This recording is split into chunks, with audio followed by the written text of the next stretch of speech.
Well, thank you to Moritz and Verena for the invitation. I'm very happy to be here, not only because I love Berlin, but also because I think that this is a really cool and very unique conference topic. AppAnnie speaks as a lot of conferences, but we haven't been at a kids conference so far. And I feel a lot of passion, and it feels like a meeting of a lot of friends coming together and sharing information, and that's really nice. So about myself, my name is Kaja. I head the Central European team for AppAnnie. I do that currently out of London. AppAnnie is going to open an office in Germany here in Berlin later this year.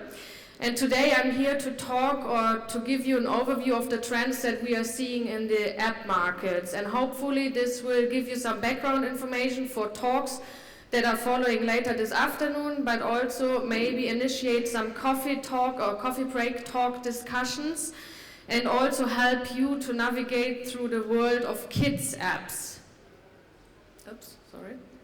So I will focus on 3 or 4 topics. I look first of all at the overall market, then a little bit more into the growth that we see in kids category, then talk about monetization models in the kids category, and finish off with highlighting some of the top performing apps we saw lately. About Annie, very quickly, who has heard of AppAnnie in this room? Would you raise your hand? Okay, that's definitely, I would say, 80%. So AppAnnie is a market research company that provides market data for the app world. And we are now, in the meanwhile, 350 data geeks, and our mission is to become the #1 cockpit for people that would like to change the world through apps. Okay? So basically I think it's, yeah, thank you. So basically if AppAnnie is the cockpit, you are the pilots, right? And you go on board of your app or machine, plane, and you bring your creativity, you bring your experience, you bring your technical crew, maybe you bring your marketing people. We are the cockpit, and we provide you with a dashboard, and we help you to monitor the performance of your own apps, and we provide you with tools to monitor basically what's happening around you. How are the other apps or planes performing? How high are they flying? How low are they? So we have this market data, and basically we are able to estimate how any app is performing on the different stores. So we can estimate the downloads and the revenues, but we can also take this data and summarize it to the entire category, to the country, and to the store. So all the data or all the information that I'm going to present today come out from this dashboard. They're indexed because due to our own privacy laws within AppAnnie, we are not able to give you the exact figures in front of larger audience when we are recorded. However, it is a very good indication to show you the trends and what's happening. So basically at the moment we see that there are 2 billion smartphones out in the market and more than 6 million apps. So it's really difficult in between all of these apps to make it to the top, and I think there are some talks later more on App Store optimization and how you can come on top. In 2014, AppAnnie estimated the downloads to approximately 70 billion downloads, but that's a very conservative estimation, as we follow Google Play, or we are able to basically estimate the performance on Google Play on iOS. In Google Play, we are not able at the moment to follow or to measure downloads that happen on Android and China. So there's 70 billion, what I was mentioning is a conservative estimation. If we move more towards this year, we see that in the first quarter of 2015, Google leads in terms of downloads. So they have 70% more downloads than iOS. However, iOS still remains the leader when it comes to monetization or revenue. So they actually made 70% more revenue than Google Play. Yeah, it's very sensitive, sorry. So let me just, that's where I was. So that's where I wanted to go. So on the right side, you see the download performance of the top 10 market for Google in March this year, and on the left side you see the download performance on iOS for the top markets.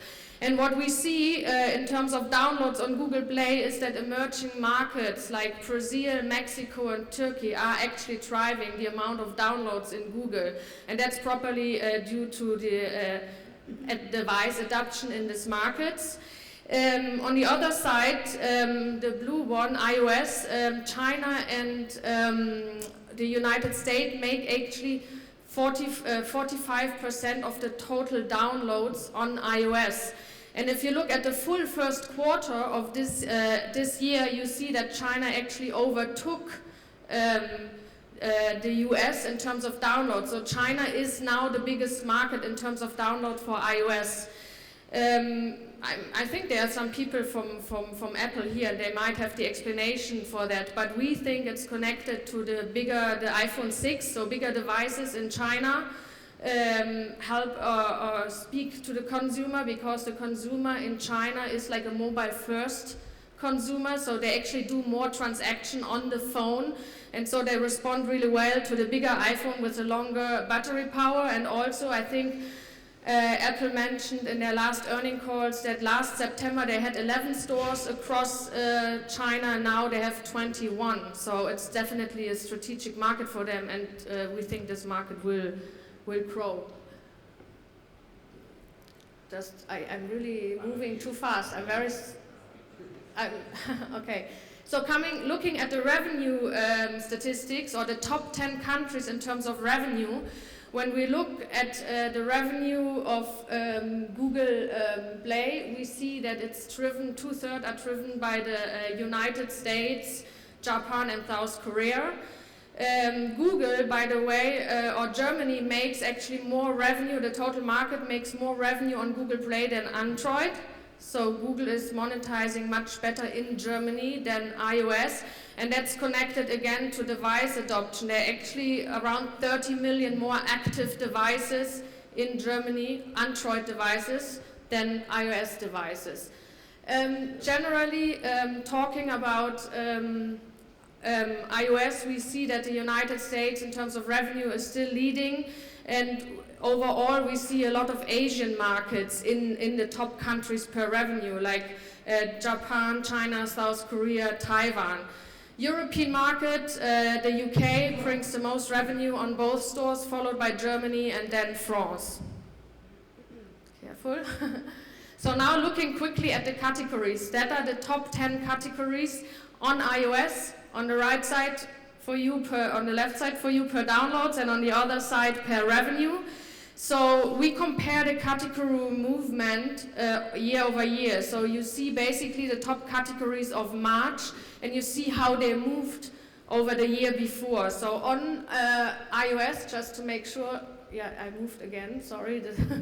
So on iOS, we see that there was not a lot of movement. It's the classical categories that are leading, from games, entertainment, education, photo, video. The kids category is not in the top 10. It's a growing category, and I talk about this a little bit later. It would probably be, like, if game ranks here, entertainment ranks here, and kids category would be here on probably something like the 15th place. Moving to Google Play, unfortunately not yet, so there is not yet a kids category on Google Play, so it's difficult for us as data analysts to compare apples with apples. So we have no kids category, right, on Google Play. However, one point that I wanted to mention here, if you look at the top markets, top categories of Google Play, I'm moving again, I think I have to, and okay, okay, yeah, very flashy behind me, sorry. So if we look at the top categories by revenue on Google Play, we see that entertainment grew by 6 points, and they are now on place 5. And education, excuse me. And we believe that this is of course driven also by educational apps like like Bubble language learning apps, but we went into the data and we saw that it's also driven by educational kids categories that monetize well, especially in the Asian markets. And here I'm referring to a game, for example, that was quite successful, or kids educational game from Smart Studio, which belongs to Samsung. So we see the education category growing, and we think that kids might be very well represented in this education category. Okay, I move carefully. So now moving more towards the kids category, and I'm really speaking more about what happens on iOS now, because as I said before, we cannot really measure in the same way what happens on Google Play currently. So overall, the kids category from March 2014 to March 2015 has grown 10% in terms of downloads. The overall market, according to our estimation on iOS, has grown 5%, so less than the kids category. The revenue has grown in the kids category by around 35%, and again the overall category actually grew by 30%. So we see higher growth rates in the kids category on iOS. Okay, so this is even moving without me touching it, see? Sorry. Off, and I take the, okay. So when looking at the top markets in terms of the kids category on iOS, and again here we see it by downloads, top markets by downloads and top markets by revenue. We see that the classical markets like United States and China are leading in terms of downloads. Maybe someone is playing a joke with me. Who is it? You probably have a timer in your presentation. And I didn't. Ah, perfect. Maybe that was my analyst who put it there and said, okay, Kaja, you make me work too much.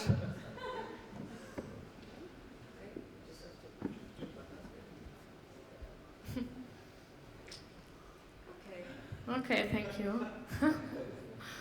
It's like our analytical models are very advanced. They start already accessing. So can I use that now? Or should be fine, right? Okay, so we said the kids category, that's Germany actually. So the kids category overall worldwide grew in downloads by 10% and the revenue by 35%. Now looking at the top markets, we see the top markets by downloads. We see that the classical markets like United States and China are leading, and we can also see that like Germany and France grew. France is now on place 7. Germany made it to place 9 in terms of the markets by downloads. More interestingly, however, is when we are looking at the countries by revenue. Brazil grew by 3 points and is now the 3rd strongest market in terms of monetization in the kids category on iOS. And China also made it up 4 points and is on place number 6. And this is maybe linked to higher download amounts in China. However, Brazil, we think, is linked back to the fact that Brazil really monetizes well. Looking now a little bit more at the German market, because we just saw that Germany grew in terms of downloads, but it fall in terms of revenue by the rank. However, generally the downloads still grew by, I think it was 15% over last year, and the revenue in Germany is also growing by around 25%. So it is going towards the top. Now, we looked at the business model for the kids category, and that gets actually quite interesting. But before I show you the results of what we saw, I would like to just remind you of the different models that we see when it comes to business models, because I speak a lot to publishers from the kids industry, and very often they ask me, so how do I actually monetize? What kind of models are there? And just to make sure that we are all aligned on this, basically we see 5 ways of making revenue through the App Store. So there's the freemium model. This is where you buy, for example, you get the app for free, you buy, and then you offer an additional level of feature in the app to money. Then there is the paid apps. So this is where you just ask for money when they download the app, and then there is like something called Paydium. So you make the user pay, and then later you offer some in-app purchase. And then of course there is in-app advertisement. And then there is something what we see more and more, especially in the gaming industry, is like the dynamic model, where when people don't buy in-app purchase, the companies automatic leverage advertisement, right? And in the gaming industry, this is not the kids industry, this is the gaming industry. In the gaming industry, 90% of the revenue is actually made through the freemium model. And we can see that Asian markets much more monetized through freemium model. However, across all markets, the freemium model is leading, followed by here in light green, you see the paid model, and then in a very small scale, there is the Paydium model, okay? And then, so now we went to our gaming developers, to the gaming publishers, and we asked them, what do you take money for actually, okay? And we asked like 1,600 publishers and developers last year, and we asked them the same question this year actually. And the two points that grew the most were actually functionality, and when they refer to functionality, it is that you can buy additional features or additional levels in the app. And the second most mentioned reason for asking for in-app purchase is that the free trial. So people offer, or the gamers offer a free trial, and then they make you buy the full version. Other points, the user experience, of course, and this refers more to advertisement, that if you advertise and you buy the full version, you don't see the advertisement, you have a better experience on the device. Now, how does it look in the kids category? So what we see is like in the overall kids category, actually freemium model accounts for 50% of the revenue. Then in green again we see it's the paid apps with no in-app purchase, and then the small amount in dark blue, paid apps with in-app purchase. And actually we were also surprised to see that the freemium model is slightly higher in the 5 under category. However, that might link back to some apps, what we see later, that really monetize well at the moment in the kids category across all markets and are especially present in this category. So how does this look? So now we thought, okay, how does this look over time? So last year in March, actually, freemium model only took 35% of the total share in terms of revenue. This year in March it takes 50%. So definitely we see that the freemium model is growing in the kids category worldwide. We also checked how that looks in the different markets, and here we see that like European markets have a lower share in terms of freemium model, and that might be linked back to cultural aspects, or maybe also through the European Union, which is really looking at this aspect and trying to control what is done. However, we see that in China and also in Brazil, actually, the freemium model is very high. So Brazil has like 85% of the revenue is generated through freemium model. So that's definitely an indication that maybe if you work under the paid model in a European country, you could do better eventually. We don't know. But it looks like under the freemium model in Brazil. So looking now a little bit at the top kids app that we saw in March. First, we went and looked at the top 100 apps in March per revenue and per download. And then we checked the secondary category or the other category, because in iOS you can assign several categories to your app. So we took the top kids app in terms of revenue, in terms of download, and we checked what's the other category that they have assigned.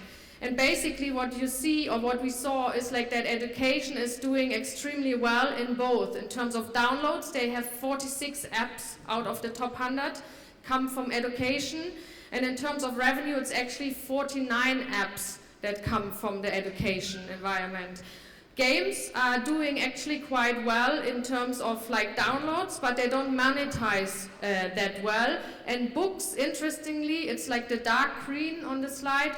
They are really doing not so well in terms of downloads, but they monetize much better. So there are more apps from the book segment that are represented in the top 100.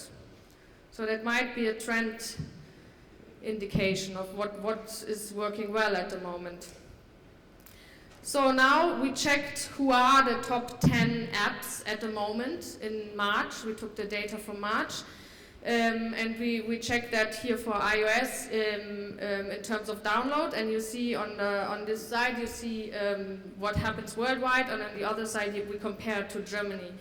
And basically, interesting, YouTube Kids has launched in late February in the US only, and they already made it to the top app worldwide by only actually being active in the US market at the moment. So.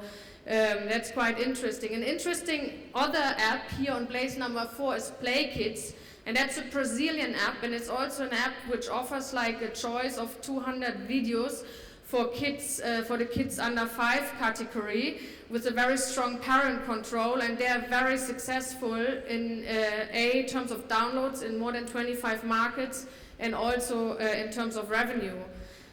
Here in Germany we see Die Maus, or as my English colleagues often say, Die Maus, on place 4 as a German publisher. Yeah, I thought also it was funny.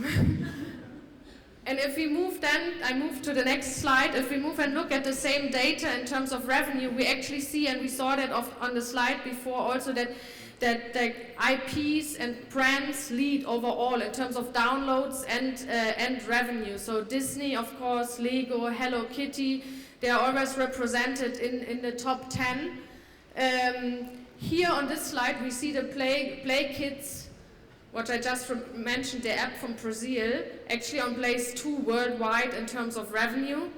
And this is the app which influenced, I think, the entire monetization over the last month in the stores. And then we see like they made it even in terms of revenue in Germany onto the top 10. And overall, we see like I think 3 German publishers that have apps that ranked in the top 10 in iOS in March. So now just finishing off with some slides on top publishers. And this is just a screenshot straight out of our system. However, we have marked out the actual download numbers. But this is are the top publishers in March in the kids category on iOS, and we see that we see a lot of brands like Disney is basically heading all different categories. So we measure it by free downloads, paid downloads, and then after revenue. And Disney is on top of all 3 of them globally. However, we see 5 European companies within the top 12. So Toca Boca is there, of course, Fox and Sheep is represented, Lego is in there, and that's nice to see. Interesting it gets if you look at the top publisher on a country base. So for example, in Germany, just going quickly over the slide, you see that we indicate the publisher with the name and a little flag in front of there. And like if you look at the German top 12 apps per segment, you see that there are much more German publishers, of course, within the top, so I counted 10. Even stronger this gets when you look into the Chinese market. So if you look at China, you almost see no foreign publishers. However, there are some successful foreign publishers at the moment in the top 10. Fox and Sheep is there, and I think Batch from Canada, who Michael is here as well somewhere, is also there in China. And I think that might be, if you are interested in looking more at what works in China, we have some ideas about it, but people who are successful publishers in this market can give you a much better background, and I think this is where you might want to connect in the coffee break to understand a little bit more what do they do and what works in this market.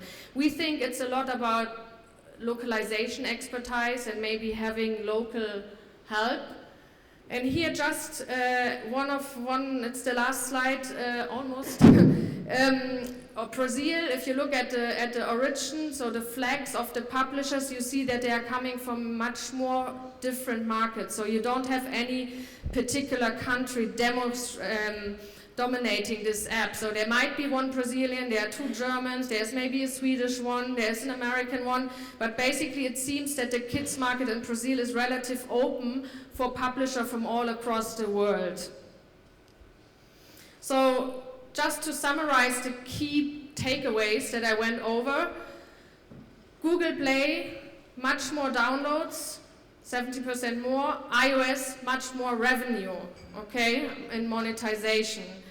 So looking at the iOS kids category, it's growing more than average, and it's growing by 10% in terms of downloads and 35% of revenue.